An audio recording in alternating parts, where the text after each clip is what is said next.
Suportado ng ilang mambabatas ang paninindigan ni Pangulong Ferdinand R. Marcos Jr. na hindi kailangang makialam ng International Criminal Court sa investigasyon kaugnay sa war on drugs ng dating administrasyon. Si Mela Desmoras sa Sentro ng Balita Live. Angelique, sa pagbabalik sesyon ng Kamara sa susunod na buwan, inaasang ipagpapatuloy ng House Committee on Human Rights ang kanilang pagtalakay sa war on drugs ng dating administrasyon. Kaugnay nga niyan, may pahayag ang ilang kongresista hinggil nga sa issue ng ICC. Sang-ayon ang ilang kongresista sa paninindigan ni Pangulong Ferdinand R. Marcos Jr. na hindi na kailangan pang manghimasok ng International Criminal Court o ICC sa Pilipinas para magsiyasat hinggil sa naging epekto ng war on drugs ni dating Pangulong Rodrigo Duterte. Ayon sa presidente, patunay ang naging paglaya ni dating Senadora Laila de Lima na gumagana naman ang ating sariling judicial system. Maybe this is something we should show the ICC. Tignan mo, our judiciary is working properly. All our investigative services are working properly. We still stay with our position that the ICC has no jurisdiction in the Philippines, because we have a working police force, we have a working judiciary, and do not require any assistance in that regard. Sabi ni House Deputy Majority Leader Erwin Tulfo, tama ang pananaw ng presidente. Anya, mayroon din naman kasi tayong mga otoridad at sistema at hindi na kailangan pa ng mga dayuhan na makialam dito. Para na ma-insulto sa ating judicial system natin na, "Oy ICC, tulungan nyo kami, di namin kaimbestigahan ito." Kaya naman natin imbestigahan. So, I agree with the President 100% na gumagana, working yung ating judicial system.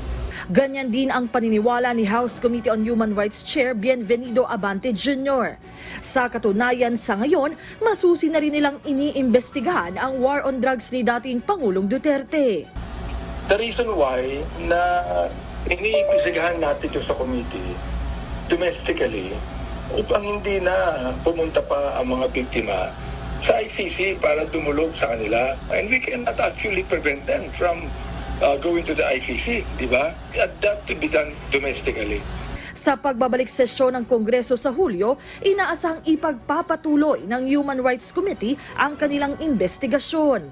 Kahit naghayag na ang kampo ni Duterte at Senator Bato de la Rosa na hindi sila dadalo rito, umaasa pa rin ang komite na magbabago ang kanilang pasya. Accord him, ang ating former president, with utmost respect bilang dating Pangulo ng Pilipinas. No? Kahit Senator Bato, ito po yung invitation. Naniniwala po kami sa Interparliamentary Codice. Pero ang pag-invite namin sa kanya, hindi po sa pagka-senador siya, kundi iniimbitahan namin siya nung siya ay Director General ng Philippine National Police, kung saan marami ang namatay.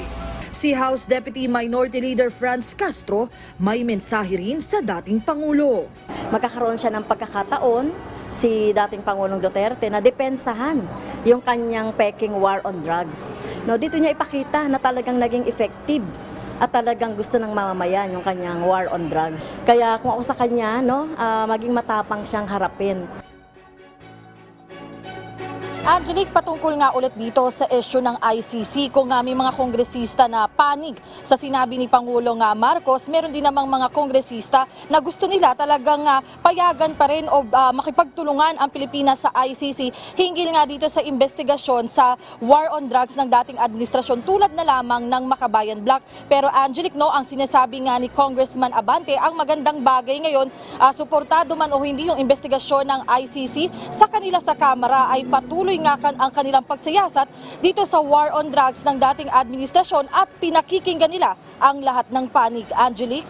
Okay, dahil meron din mga nagsasabi na bagamat umiiral ang ating korte, medyo nababagalan sila sa pagkilos nito at meron din mga ilan na napapababa yung kanilang yung kaso, no? So imbis na murder ay nagiging homicide at imbis na lahat ng mga lumusob sa isang bahay ay napipili lamang.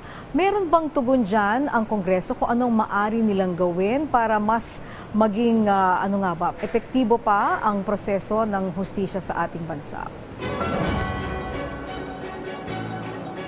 Angelique, mabuti na lamang din at naitanong mo yan, no? Kasi dito sa isang pagdinig ng House Committee on Human Rights, may isang linya doon siya, Congressman Romeo Acop naman, na nung nagdaang administrasyon, tila naging tahimik nga ang issue nitong war on drugs. Kaya ang magandang bagay ngayon, talagang tinututukan nila ito at gusto nga nilang lumabas kung ano talaga yung katotohanan. At Angelique, patungkol nga sa issue ng judicial system sa bansa, sa nalalapit na budget season, isa yan sa mga tinitiyak, Angelique, no, ng ating mga mambabatas. Kasi pagka pinatawag nila ang iba't ibang ahensya at ang iba't ibang sangay ng pamahalaan, yan yung mga gusto nilang ipatiyak sa ating mga otoridad. Hindi lamang sa judiciary, kundi sa iba pang ahensya ng pamahalaan na dapat sa lahat ng pagkakataon ay mabilis ang pagsiservisyo sa ating mga kababayan. Dahil ito rin naman ang talagang utos ni Pangulong Ferdinand R. Marcos Jr. So sa ngayon, Angelique, no, titingnan din natin at tututukan natin yung magiging pagtalakay nitong mga hinihinging budget ng iba't ibang ahensya ng pamahalaan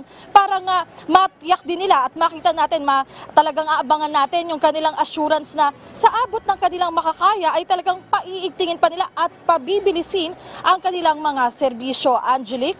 Alright, maraming salamat sa iyo, Mela Lesmoras.